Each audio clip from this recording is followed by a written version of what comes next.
kasih. Di dalam kita berjalan bersama dengan Roh Kudus,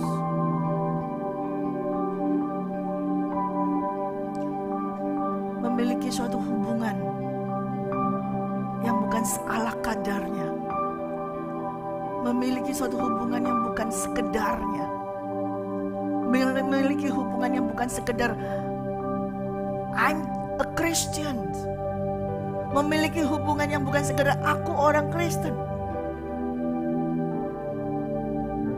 Tapi saudara semua yang di sini,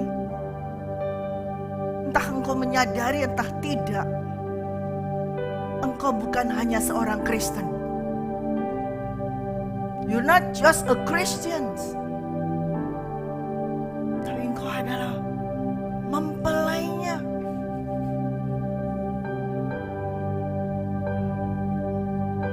Dan mempelai yang diingininya untuk berjumpa dengannya.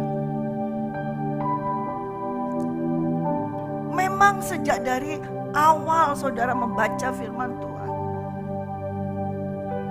4.000 tahun yang lalu, atau berapa lama kita mendengar firman Tuhan, Tuhan Yesus mau datang, Tuhan Yesus mau datang, mempelai Kristus.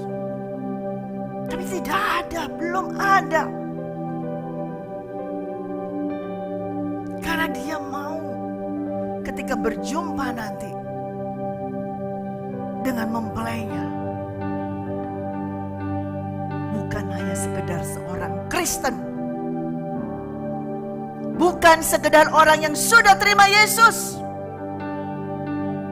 bukan hanya sekedar orang yang sudah melayani Tuhan, bukan hanya sekedar orang yang sudah melakukan firman Tuhan, tapi yang hatinya benar-benar sama persis dengan Yesus Kristus. Karena banyak sekarang saudara, orang Kristen banyak di seluruh dunia, penginjilan besar-besaran, sepertinya tuaian besar, banyak sekali penginjilan kemana-mana. Tetapi orang yang memiliki hati yang persis dengan Yesus Kristus tidak banyak.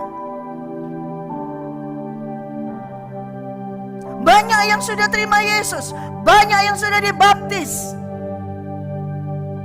banyak yang menabur, banyak yang menabur, tetapi sedikit yang menuai. Karena apa? Karena hatinya tidak persis dengan Yesus. Saudara sudah tahu bahwa kita masuk di dalam musim menabur dan menuai. Dan saya sudah jelaskan dari awal, ada 3 jenis benih, yaitu firman Tuhan, dan anak, dan materi. Ada 3 jenis benih. Tapi ini bukan terpisah-pisah. 3 jenis ini bukan ada jenis satu seperti ini, firman Tuhan saja, anak saja, atau materi saja. Tapi semuanya itu menjadi di dalam ada satu benih. Di dalam satu benih terkandung 3 jenis benih ini. Kalau kita sudah tahu ada 3 jenis benih ini, berarti juga ada 3 jenis tuaian. Sama dengan 3 jenis benih, berarti ada 3 jenis tuaian. Yaitu apa? Roh, jiwa, dan tubuh. Tapi semuanya itu satu. Firman Tuhan sudah sering kau baca, sudah sering disampaikan oleh hamba Tuhan. Di Galatia 6, 7, 8, 9. Kalau engkau menabur di dalam daging, engkau akan menuai di dalam kebinasaan daging. Tetapi kalau engkau menabur dalam roh, kamu akan menerima hidup yang kekal di dalam roh. Itu sudah ada semua. Bahwa saudara semua sudah melakukan. Sudah melakukan. Berarti apa? Kalau engkau sudah menabur, sudah melakukan, sekarang yang kau tunggu apa? Menuai.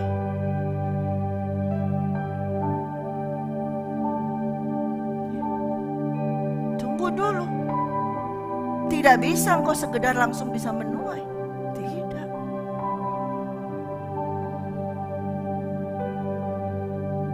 Kalau engkau menabur di dalam roh, firman Tuhan tadi, maka engkau akan menuai dalam roh. Lalu siapa yang menabur firman itu? Hamba Tuhan? Tidak. Allah Bapa itu sendiri yang menabur firman. Allah Bapa itu sendirilah yang menabur firman. Dan sampai hari ini Allah Bapa itu tetap menabur firman. Allah Bapa terus menabur firman. Di dalam Yohanes 5 ayat 17 Tuhan Yesus menjawab bahwa Bapa-Ku tidak pernah berhenti bekerja. Sampai hari ini Bapa-Ku tidak pernah berhenti bekerja. Oleh karena itu aku juga tidak berhenti bekerja. Dan aku akan terus melanjutkan, meneruskan pekerjaannya. Bapa tidak pernah berhenti bekerja. Apa sih yang dikerjakan Bapa? Menabur firman-Nya. Setiap hari Bapa itu berfirman. Setiap hari Bapa itu mengeluarkan firman dari mulutnya. Itu yang dikerjakan Bapa setiap hari. Bagaimana saudara tahu kalau Bapa menabur firman setiap hari? Ketika engkau belum mengenalnya, Dia menabur firman di dalammu. Ketika engkau belum bersuami, dan ketika suamimu belum beristri, pada saat itu Allah Bapa bersama-sama menabur benih kepada sepasang kekasih ini.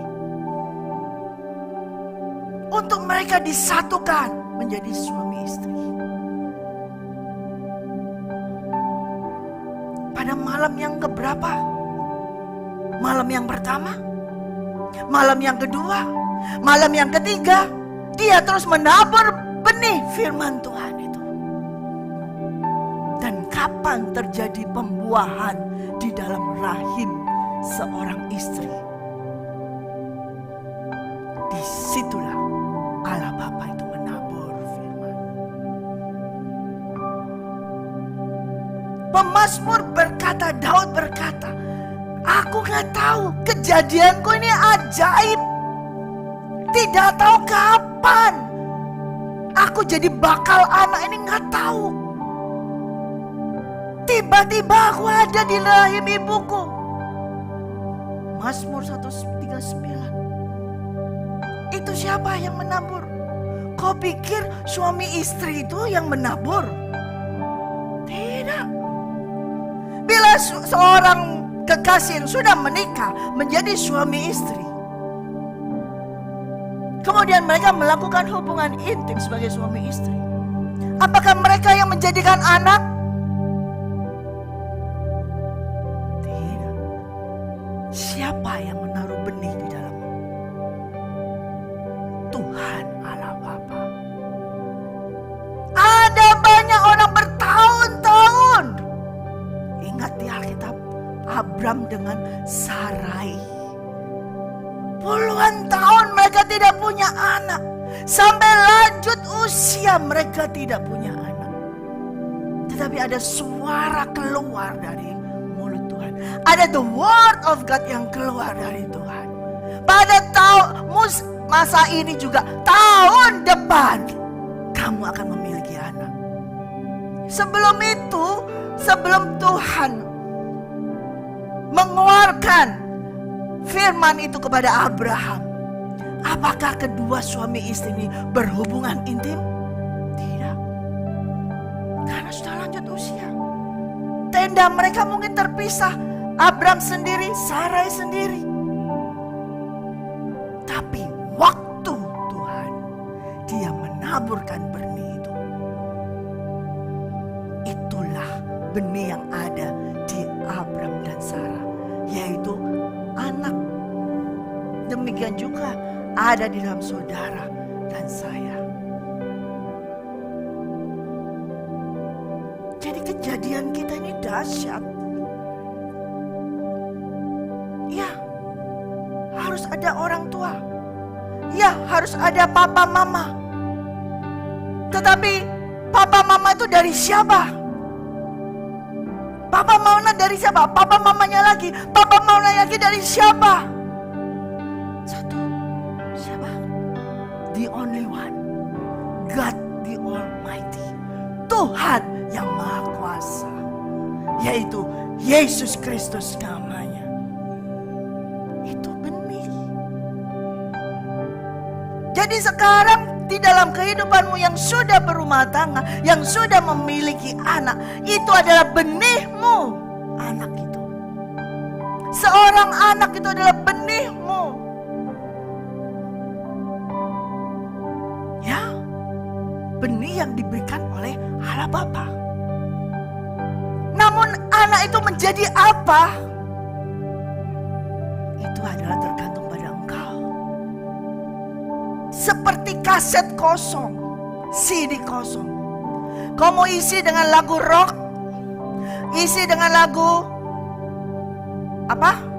Jazz, pop, dangdut, atau whatever. Mainlah Nathan di kaset itu, di setel keluar lagu yang dimainkan. Demikian juga benihmu, yaitu anak-anakmu. Apa yang kau rekam di anak-anak ini, itu yang akan muncul di dalam kehidupan anak-anakmu. Kalau kamu menabur benih yang jelek kepada anak-anakmu, akan tumbuh benih yang jelek.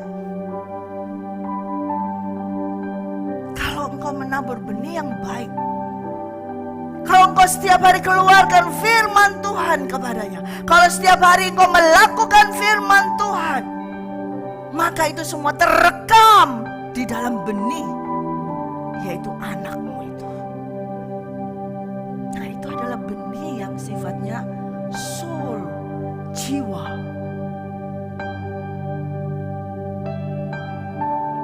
Kemudian engkau mengerjakan tanahmu. Tuhan Yesus memberikan perumpamaan seorang penabur. Ya kan? Dia menabur, berarti dia mau mengerjakan tanahnya. Dan ketika ia mengerjakan tanahnya, dia menabur benihnya. Dan benih itu jadi materi, muncul, tumbuh. Tetapi semuanya itu berasal dari satu, yaitu firman Tuhan. Dan sampai hari ini saudara, tidak tahu bagaimana saudara, sampai hari ini saya merasakan Bapa itu setiap hari menaburkan firman ke dalam hati saya. Setiap saat, setiap hari. Bahkan tadi di situ Bapa berbicara, menaburkan firman terus, menaburkan firman terus di dalam kehidupan kita.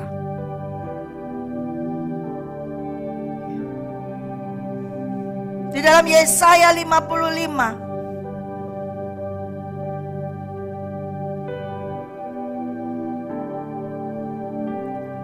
ayat 6 sampai 13.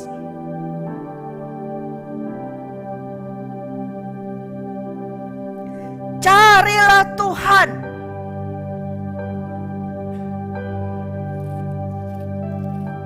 selagi Ia berkenan untuk ditemui.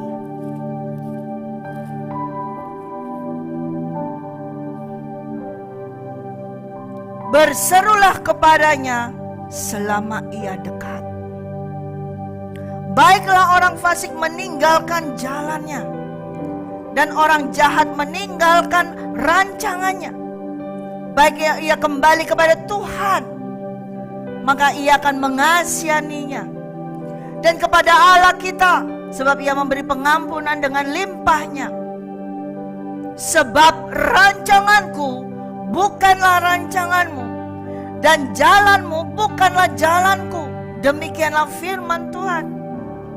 Seperti tingginya langit dari bumi, demikianlah tingginya jalanku dari jalanmu, dan rancanganku dari rancanganmu.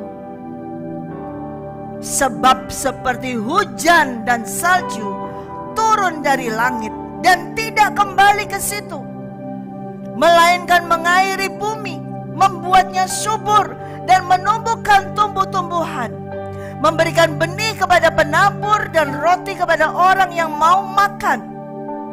Demikianlah firmanku yang keluar dari mulutku, tidak akan kembali kepadaku dengan sia-sia, tetapi Ia akan melaksanakan apa yang ku kehendaki dan akan berhasil dalam apa yang kusuruh kepadanya. Setiap hari Allah Bapa menaburkan firman Tuhan, dan setiap hari Allah Bapa ini mengeluarkan dari mulutnya firman Tuhan. Seperti hujan yang turun dari langit. Ada nggak hujan nggak turun dari langit? Nggak ada. Tapi ada nggak hujan yang turun dari langit kemudian balik lagi ke langit? Nggak ada. Karena tidak didesain demikian oleh Tuhan Allah Bapa sejak dari Dia menciptakan bumi. Dari atas harus turun ke bawah untuk mengairi, untuk membuat apa? Tumbuh-tumbuhan itu menjadi tumbuh. Itu tujuan dari pertama kali Tuhan menciptakan. Demikian juga firman-Nya yang dikeluarkan lewat mulutnya. Dan firman itu mungkin hanya sekedar firman, tidak bisa dilihat. Siapa yang bisa melihat firman? Nggak bisa. Karena firman itu adalah nafas Allah itu sendiri. Firman itu adalah nafas Allah itu sendiri. Tetapi itu sudah keluar dari mulut Allah. Dan Allah menghendaki setiap firman-Nya tidak akan kembali kepada Dia, tetapi akan mengerjakan apa yang diperintahkan oleh Allah Bapa kepada firman tersebut. Maka jadilah kita ini di sini. Jadilah Nathan, jadilah Andre, jadilah Simpson, jadilah Pak Kris, jadilah saudara dan saya semua di sini. Karena firman Tuhan itu keluar tidak akan kembali kepada Dia mulutnya, tapi jadi siapa? Saudara dan saya. Terlebih sebelumnya, firman itu jadi siapa? Manusia. Siapa namanya? Yesus Kristus. Firman itu harus jadi manusia. Karena sejak awal Allah Bapa menciptakan manusia dengan firman-Nya. Walaupun manusia itu jatuh dalam dosa, untuk bisa menyelamatkan manusia yang jatuh dalam dosa ini, Dia harus mengeluarkan firman lagi. Firman-Nya harus keluar dalam bentuk manusia juga, yaitu anaknya, supaya bisa menyelamatkan manusia pertama ini. Benih yang pertama, manusia pertama, tidak bisa bertumbuh kerohaniannya. Tetapi manusia yang kedua, Adam yang terakhir, yaitu Yesus Kristus, Dia adalah firman yang hidup itu. Dan itu berhasil. Dan itu melaksanakan. Oleh karena itu Yesus berkata, Bapakku gak berhenti, Bapakku tidak pernah libur. Kenapa aku harus libur di hari Sabat? Kenapa aku harus istirahat di hari Sabat? Bapakku tidak pernah libur. Aku juga harus bekerja dan menyelesaikan pekerjaan Bapakku. Karena apa? Karena aku adalah firman itu. Karena Yesus adalah firman itu. Huruf besar firman itu adalah Yesus itu. Dan Yesus akan menyelesaikan apa yang ditugaskan oleh Bapa. Yaitu apa? Keselamatan bagi seluruh umat manusia. Itu yang dikerjakan. terus menabur kepada saudara dan saya. Dan di dalam diri saudara juga ada firman itu. Dan saudara adalah firman itu. Ingat, sadari bahwa engkau adalah firman itu. Kalau kamu tahu bahwa dirimu adalah firman itu, maka kamu gak sembarangan asal ngomong, maka kamu gak sembarang asal jalan, maka kamu gak sembarangan melakukan apapun. Kalau kamu tahu bahwa saya, di dalam saya ada benih firman yang menjadikan saya ini adalah firman Tuhan yang hidup. Saya menyesal ketika saya hidup di dalam dosa. Kenapa dulu tidak ada orang yang menegur saya? Kenapa saya mesti lama jatuh dalam dosa? Menyesal sekali saya. Tetapi memang firman Tuhan tidak pernah gagal. Walaupun harus tunggu waktu yang lama, tapi firman Tuhan tidak pernah gagal. Katakan, firman Tuhan tidak pernah gagal. Tidak akan pernah gagal. Saya pernah gagal, tapi firman-Nya yang dilontarkan kepada saya, firman yang diucapkan kepada saya tidak pernah gagal. Oleh karena itu ada sampai hari ini. Oleh karena itu saudara ada sampai hari ini. Firman Tuhan tidak pernah gagal. Lalu bagaimana sih caranya bekerjanya firman Tuhan itu? Seperti apa firman itu bekerja, seperti apa?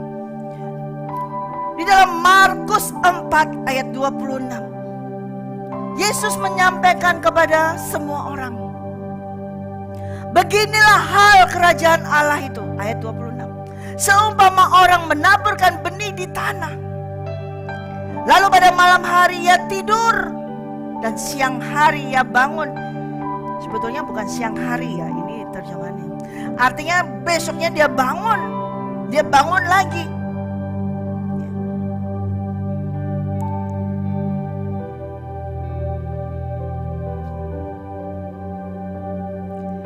Lalu pada malam hari ia tidur dan siang hari ia bangun. Dan benih itu mengeluarkan tunas. Dan tunas itu makin tinggi. Bagaimana terjadinya? Tidak diketahui. Orang itu pun tidak mengetahuinya. Bumi dengan sendirinya mengeluarkan buah, mula-mula tangkainya, lalu bulirnya, kemudian butir-butir yang penuh isinya dengan bulir itu. Dan apabila buah itu sudah cukup masak, orang itu segera menyabit, sebab musim menuai sudah tiba. Jadi gimana tumbuhnya? Gak diketahui. Pokoknya kita ini ditaburi benih firman Tuhan. Saudara bisa ingat gak pertumbuhan saudara waktu kecil? Gak ingat kan? Sudah gak ingat? Siapa ya masih ingat? Oh, aku dulu tumbuhnya berjalan dulu, bicara dulu. Masih ingat gak saudara? Gak ingat kan? Mungkin ingat. Tapi kalau saudara ingat anakmu, ingat. Anakmu jalan dulu apa bicara dulu tahu. Tapi kalau saudara nggak ingat, kita nggak ingat. Kita nggak tahu tumbuhnya dulu gimana. Merangkak dulu atau lari, ya, atau bicara dulu. Bicaranya juga mulai dari apa? Nggak ingat, nggak diketahui. Tapi tiba-tiba sudah jadi aja. Kita sudah ada. Nah, ini adalah benih firman Tuhan. Dan itu adalah hal kerajaan surga. Tidak diketahui gimana. Pokoknya tiba-tiba keluar tunas. Dan tunas itu makin tinggi. Makin tinggi. Bagaimana terjadinya tidak diketahui. Nah, itu namanya apa? Progressive harvest. Jadi tuaian itu ada progresifnya. Tidak bisa benih itu langsung begitu ditabur langsung shoot, langsung tinggi. Nggak akan bisa. Dia seperti nothing dulu, nggak ada kegiatan apa-apa. Ketika benih itu ditabur kayaknya nggak ada apa-apa. Kayak tidak bergerak sama sekali, kayak tidak terjadi apa-apa. Tetapi terus dari hari ke hari, hari bangun pagi, besok lagi, tidur lagi, besok lagi, baru tiba-tiba muncul satu tunas daun satu begitu. Mulai lagi muncul. Jadi mengenai tuaian harvest itu adalah progresif. Itu adalah selalu ada prosesnya. Selalu ada prosesnya. Dan ketika Allah Bapa mengeluarkan firman dari mulutnya kepada hidup saudara, itu pun melalui proses. Gak langsung kita bertobat, gak langsung kita jadi benar. Itu proses. Saya diproses, berapa lama proses pertumbuhan dari benih yang dilontarkan oleh firman Allah. Proses. Dan sampai hari ini pun kita tetap dalam proses itu. Tidak ada satu orang pun yang berkata, oh aku sudah bebas dari proses. Aku tidak perlu proses lagi karena aku sudah tumbuh. Karena aku sudah berbuah. Even though kamu sudah berbuah. Tetapi itu tetap ada proses lagi. Untuk apa? Untuk progressive harvest. Untuk mengadakan tuaian lagi. Dan setiap benih firman Tuhan yang dilontarkan Bapa, kadang-kadang membuat kita itu bertanya. Ketika kita mendengar firman Tuhan disampaikan, ketika kita membaca firman Tuhan, terus membuat suatu pertanyaan kan di dalam pikiran kita. Kok bisa sih? Bagaimana sih? Gak bener nih, betul kan? Setelah kita membaca firman selalu ada pertanyaan. Ini gak masuk akal, ini gak mungkin, gak bisa ini. Tapi memang begitulah cara kerja firman Tuhan itu. Tidak bisa dicerna dengan otak kita. Tidak bisa dicerna. Saudara tidak bisa tahu kenapa sih kok benih itu kok nggak mau langsung muncul. Kenapa mulai dari tunas kecil, ya kemudian mulai lagi makin tinggi.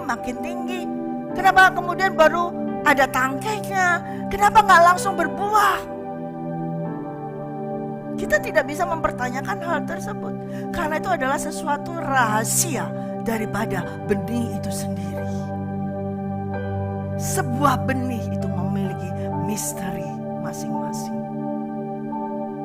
Benih ilahi yang ditanamkan di dalam saudara dan saya itu pun memiliki misterinya masing-masing.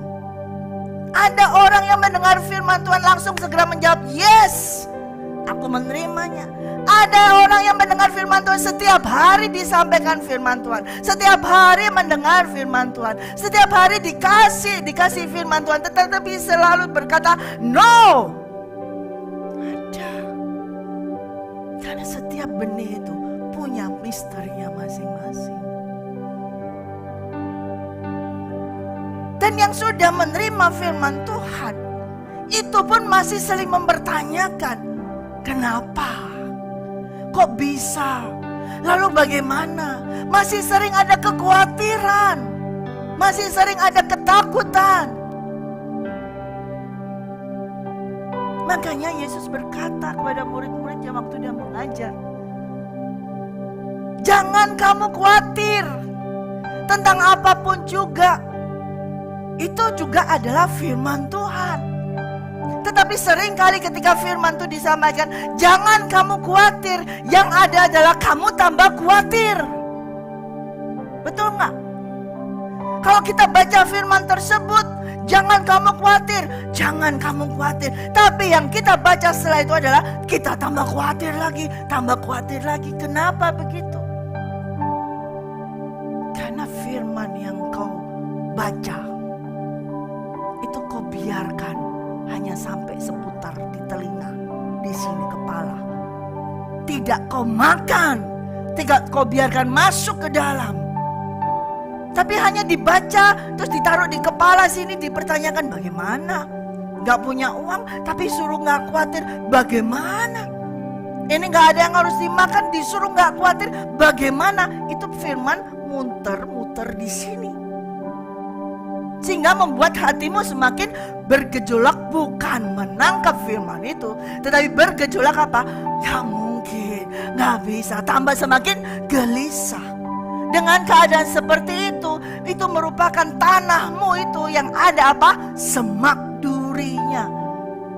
Sehingga benih itu tidak akan bisa tumbuh.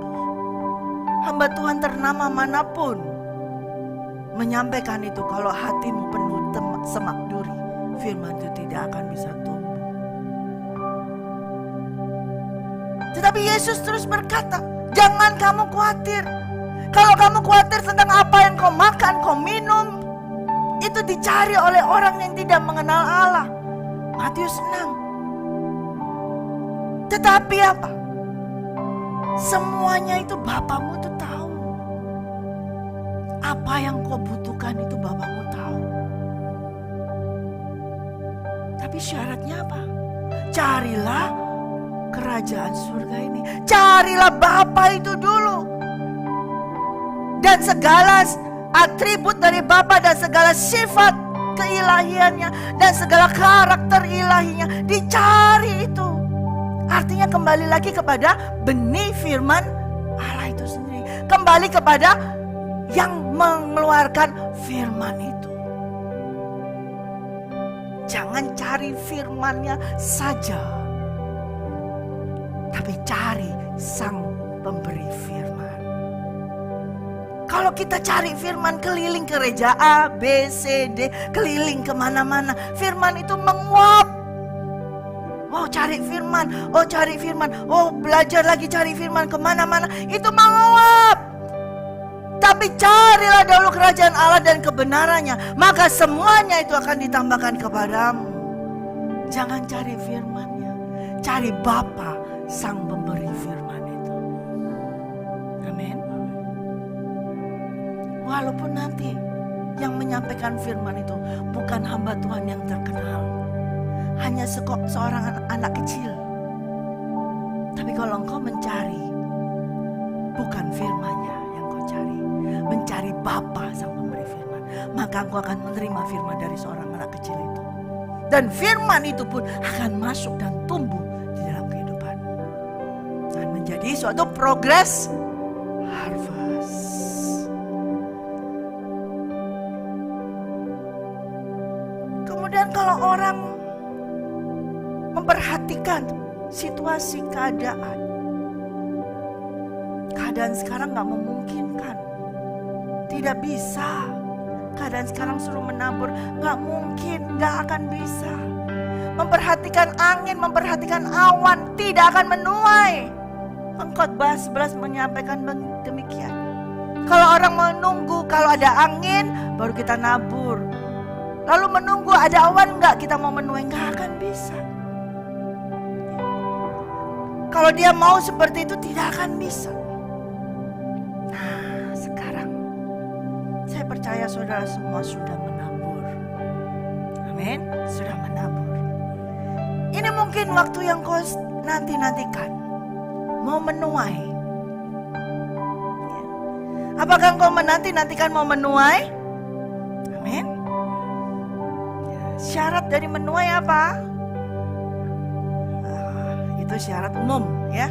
Syarat untuk menuai adalah menabur. Itu syarat umum. Syarat umum. Seorang yang mau menuai harus menabur ya. Tetapi Tuhan juga memberikan suatu syarat untuk menuai ya. Kita buka di dalam Imamat 19.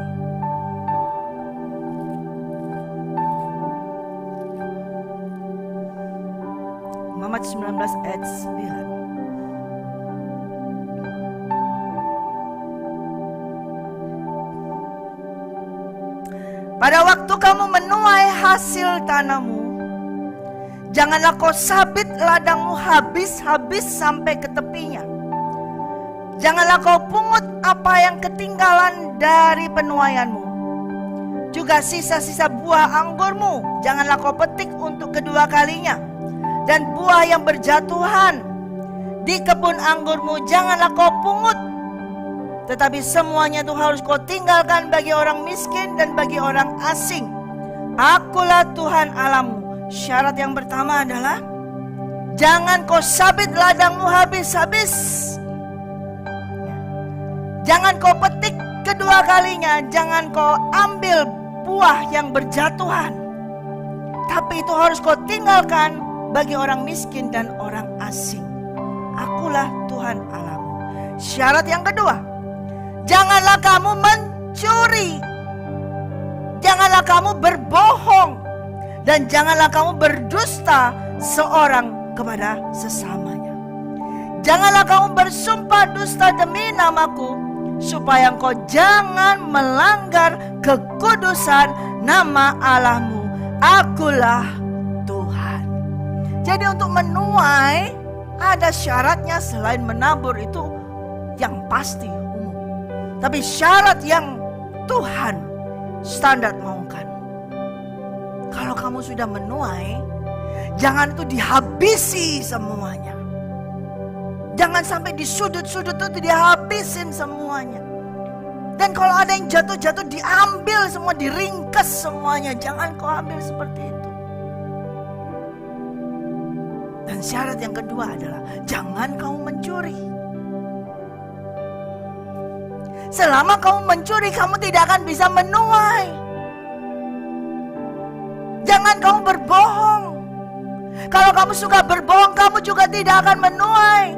Itu tidak bisa, itu syaratnya Tuhan. Jangan suka bersaksi dusta. Itu syarat untuk menuai. Sekalipun kau sudah menabur, tapi kalau engkau mencuri, tapi kalau engkau berbohong, kau tidak akan bisa menuainya. Syaratnya Tuhan, kalau menuai seperti itu. Syaratnya Tuhan ketika kita memberikan kepada kita, kalau kamu mau menuai, jangan seperti itu. Imamat 23 ayat 9. Tuhan berfirman kepada Musa, berbicara kepada orang Israel dan katakan kepada mereka, apabila kamu sampai ke negeri yang akan kuberikan kepadamu dan kamu menuai hasilnya, syarat yang ketiga adalah maka kamu harus membawa seberkas hasil pertama dari penuaianmu kepada imam. Dan imam itu haruslah mengunjukkan berkas itu di hadapan Tuhan, supaya Tuhan berkenan atas kamu. Imam harus mengunjukkannya pada hari sesudah Sabat itu. Jadi syaratnya, setelah kamu menuai, kamu harus memberikan buah sulungmu itu kepada Tuhan, kepada imam, dan imamnya akan mengunjukkan itu kepada Tuhan. Nah, ini untuk menuai, saudara, untuk menuai. Kalau kita mau menuai, ya, maka ada persyaratannya. Ya. Di ayat yang ke-22, pada waktu kamu menuai hasil tanahmu, kembali lagi disampaikan, janganlah kau sabit ladangmu habis-habis sampai ke tepinya, dan janganlah kau pungut apa yang ketinggalan dari penuaianmu.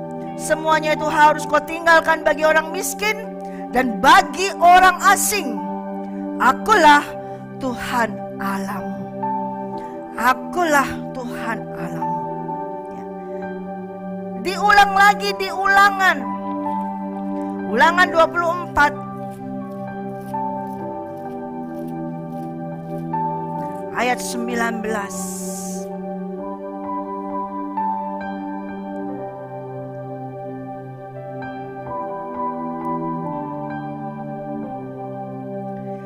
Apabila kamu menuai di ladangmu, lalu terlupa seberkas di ladang, maka janganlah engkau kembali untuk mengambilnya. Itulah bagian orang-orang asing, anak yatim dan janda, supaya Tuhan Allahmu memberkati engkau dalam segala pekerjaanmu. Tidak ada kata amin. ada kata amin. Saudara masih mau menuai? Apakah saudara sudah menabur? Itu pasti. Hukum fix. Kalau engkau menabur, engkau pasti akan menuai. Tetapi cara menuai ada caranya. Ya, tidak sembarangan menuai. Oh, ini semua punyaku, hasil tuaianku, diambil semua. Tapi ada, ditinggalkan. Sisa-sisa di ladang, jangan kau sabit semuanya. Karena itu milik orang asing dan orang miskin. Oleh karena itu Yesus berkata ketika di Yohanes 4, ketika ia setelah berjumpa dengan seorang perempuan di Samaria. Ketika ia berjumpa dengan seorang perempuan di Samaria, ketika murid-muridnya pergi mencari makan. Murid-muridnya cari makan karena Yesus capek dan lapar. Tapi ketika sampai dibawakan makanan, dia ajak makan, mari Rabi kita makan. Yesus berkata, aku sudah punya makanan. Bingung murid-murid, siapa yang kasih makan? Perempuan itu tadi, siapa kok bisa, ada dari mana? Ada padaku makanan yang tidak kamu ketahui. Makananku adalah melakukan pekerjaan Dia yang mengutus aku. Itu adalah makananku. Ketika Yesus melakukan tugasnya, menyampaikan firman-Nya, firman daripada Allah Bapa kepada satu orang perempuan yang diduga, yang dilihat, dicurigai orang ya, sebagai seorang yang punya banyak suami tapi enggak suami sah. Yesus berfirman kepada satu orang, bukan satu orang yang kepala rumah ibadat. Yesus tidak menyampaikan firman kepada orang yang begitu saleh. Yesus tidak menyampaikan firman kepada orang yang begitu taat. Tapi Yesus menyampaikan firman kepada seorang perempuan yang istrinya sekarang adalah pelakor ya. Seperti itu. Kurang lebih kayak gitu ya. Satu, ketika dia menyampaikan firman kepada seorang perempuan Samaria ini, dia sudah menjadi kenyang. Tidak butuh roti lagi.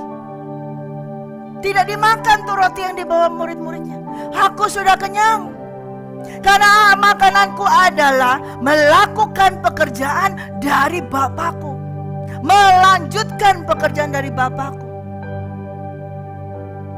Dan ketika firman itu dikeluarkan kepada seorang perempuan, satu orang, firman yang sudah keluar tidak kembali ke atas, tapi bekerja. Perempuan itu lari dan bercerita kepada semua orang di Samaria. Di sana ada seorang tuh yang bisa tahu tentang kehidupanku. Kok bisa ya, padahal aku sudah tutup semuanya, tapi kenapa dia bisa tahu semua, bongkar semua laki-lakiku, bisa tahu semua. Kenapa ya bisa begitu?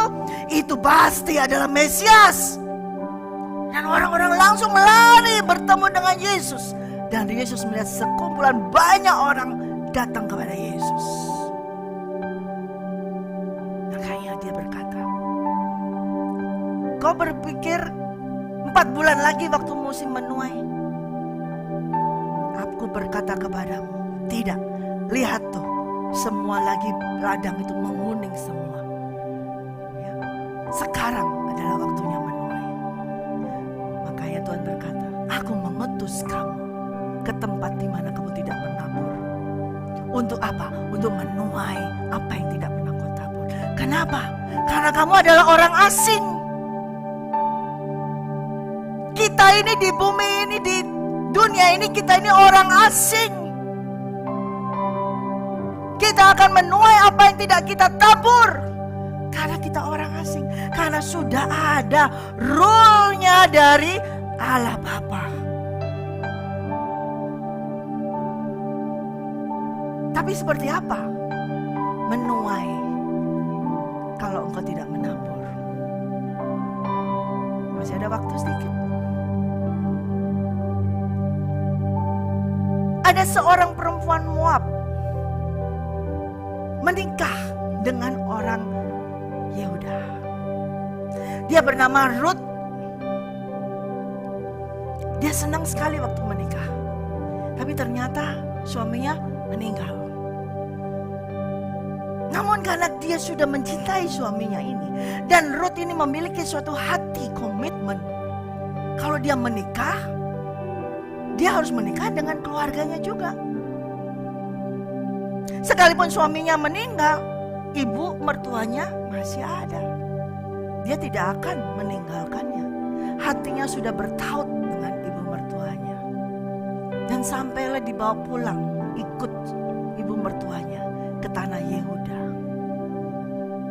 Di sana mereka miskin dan dia jadi orang asing. Karena dia orang Moab. Dan itu tanah Yehuda. Dia orang asing, orang miskin dan orang asing. Tidak punya pekerjaan, tidak punya duit. Ibu mertuanya sudah tua. Dia tidak punya keahlian apapun, Ruth ini. Lalu dia berkata kepada ibu mertuanya, "Ibu, aku mau pergi ya ke ladang ya. Sekarang ini musim lagi menuai jelai, menuai gandum juga. Aku ikut ke ladang ya. Aku akan memungut yang jatuh-jatuh itu ya, buat kita makan.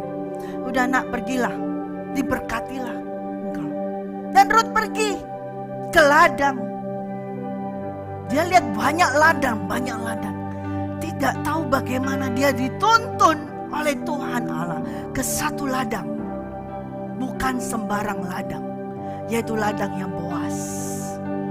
Dan ketika dia sampai di situ, memang pekerja-pekerja itu sudah menyabit semua, sudah mengerjakan karena memang musim menuai.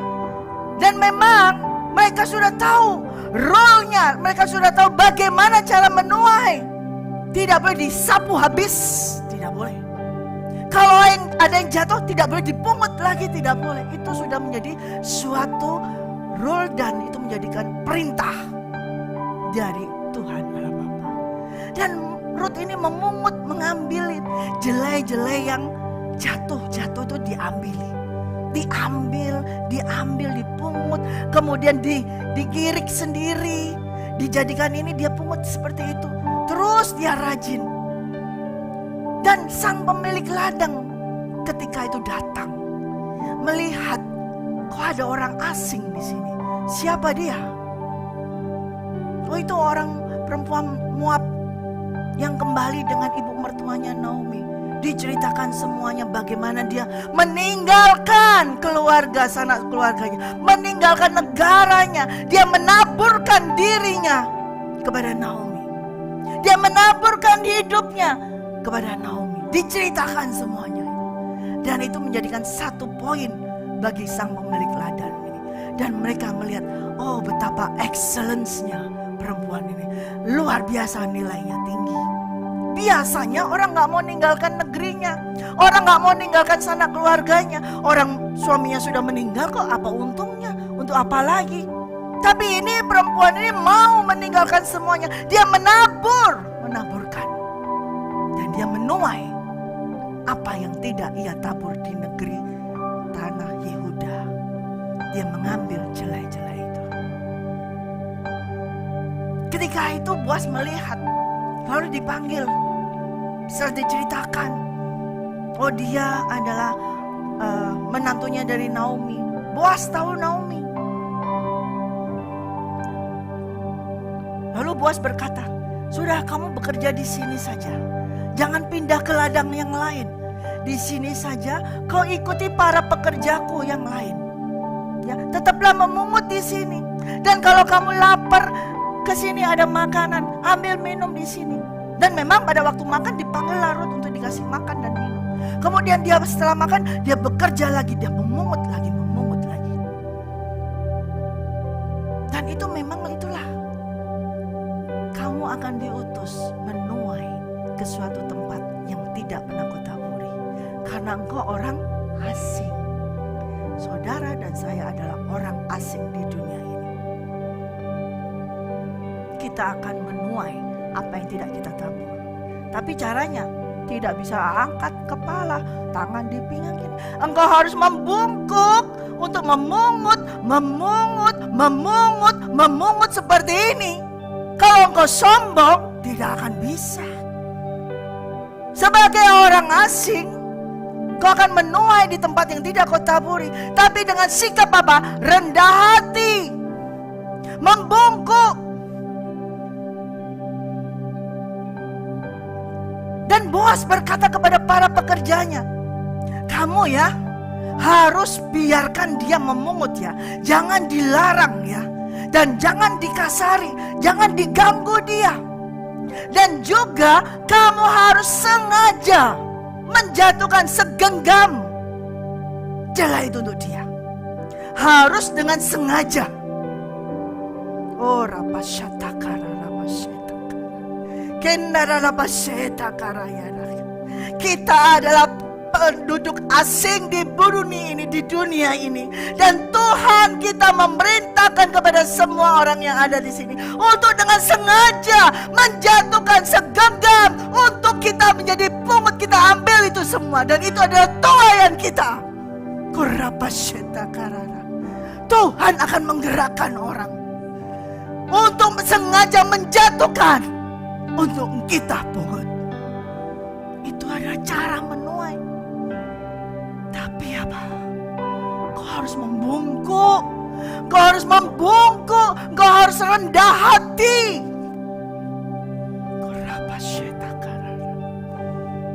Dan terus dilakukan oleh Rut.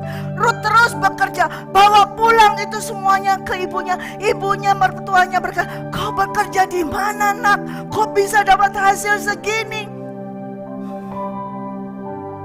Ceritakan semuanya oleh Rut. Oh itu sih, itu sanaknya kita. Dia yang berhak untuk menebus kita.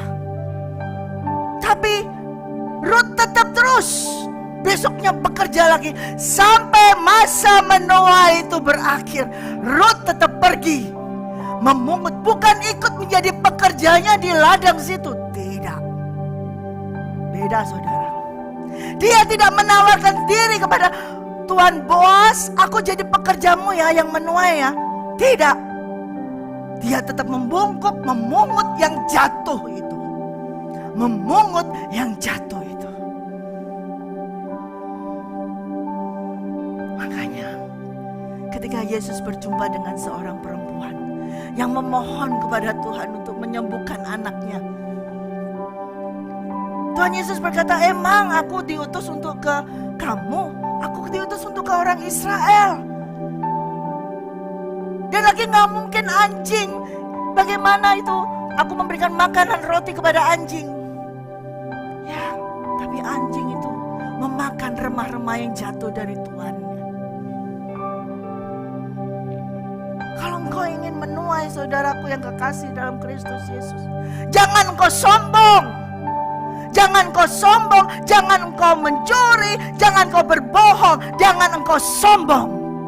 Tapi engkau harus dengan segala kerendahan hatimu membungkuk, memungut yang jatuh yang Tuhan berikan kepadamu.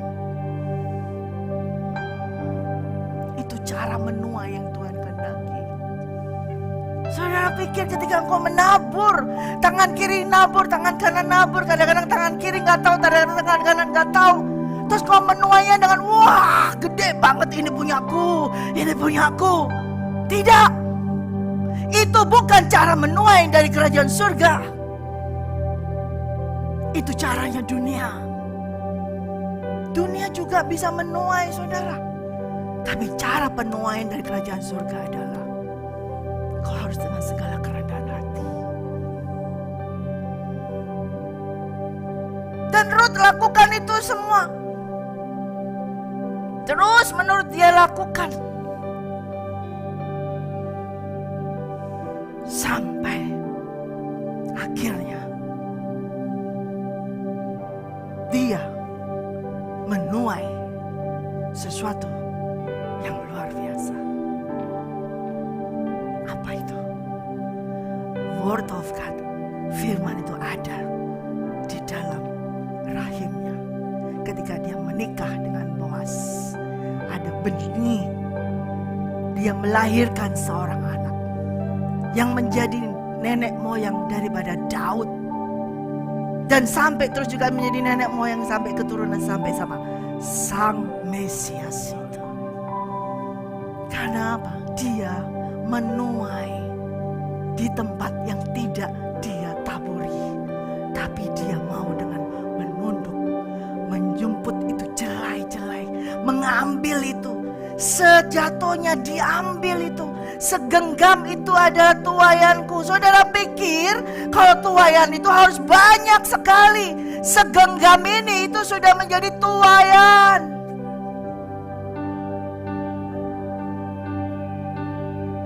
Jangan berpikir secara duniawi. Kalau engkau mau menuai, pakai pikiran kerajaan surga. Sebab apa? Baik benih maupun tuaian itu miliknya Tuhan Allah Bapa. Benih yang diberikan kepada kita itu adalah milik daripada Tuhan Allah Bapa. Dan kalau itu ada pada kita adalah milik daripada Tuhan Allah Bapa dan kita menaburnya, tuaian itu pun adalah milik daripada Tuhan Allah Bapa, bukan milik kita. Jadi jangan kau gagai itu tuaian untuk dirimu sendiri. Itu adalah rule yang Tuhan perintahkan. Dan Rut ikut itu. Dia taat itu sampai masa berapa lama. Menabur, menuai. Masa menuai itu bisa sekitar 4 bulanan bisa seperti itu terus. Ada gandum, ada jelai seperti itu. Dia lakukan itu. Sampai setelah itu selesai, baru dia dipinang oleh Boas. Baru dia dinikahi oleh Boas. Dan dia menerima tuaian yang kekal itu. Kalau saudara hanya memperhatikan tuaian yang sementara, rugi saudara. Rugi banget. Karena sebentar lagi dimakan habis. Tapi fokuskan kepada tuaian yang kekal itu. Yang selama-lamanya. Yang tidak akan habis dimakan nengat. Yang tidak akan dicuri oleh pencuri.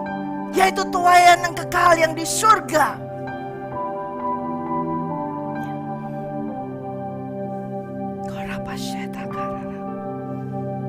Siapapun yang menabur, siapapun yang menanam, tetap Tuhan yang memberi pertumbuhan itu. Oleh karena itu kita harus apa? Bergantung dan fokus hanya kepada Sang penabur yang sejati, yaitu Tuhan Allah Bapa. Jangan bangga kalau engkau sudah menabur. Jangan pongah. Wah, hidupku sudah menabur. Saya sudah menabur sana, saya sudah menabur sini. Jangan sombong. Karena yang kau tabur itu bukan milikmu, itu miliknya Tuhan. Dan kalaupun kau menuai itu juga bukan milikmu, punyanya Bapa di surga. Amin. Jadi jangan serakah artinya. Kalau itu gua hari ini menuai, oh ini punya aku semua, diambil semua. Tidak, harus ada jatah-jatah yang lain.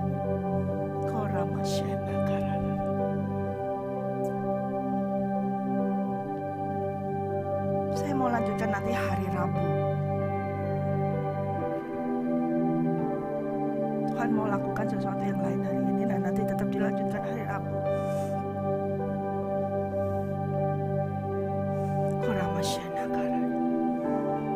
Untuk menabur, saudara lihat ke sini. Saudara yang di rumah, untuk engkau bisa menabur, engkau membutuhkan benih. Betul? Engkau membutuhkan benih untuk ditabur. Tetapi engkau juga membutuhkan apa? Ketaatan. Yang percaya katakan amin.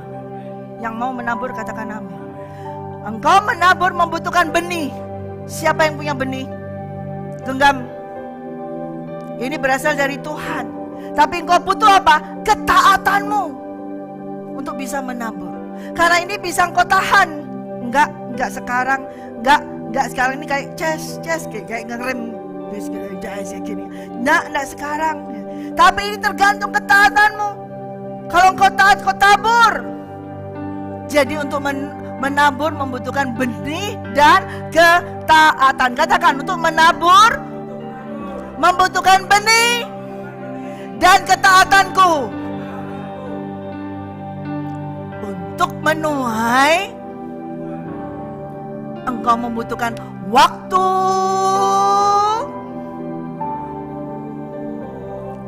dan urapan Tuhan.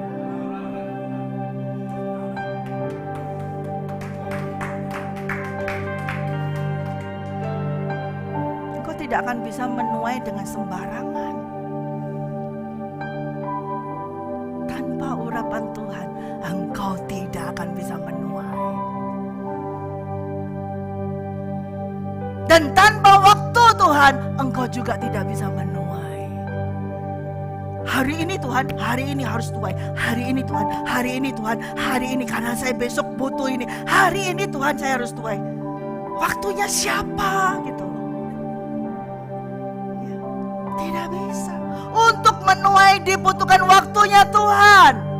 Dan untuk menuai dibutuhkan urapan daripada Tuhan.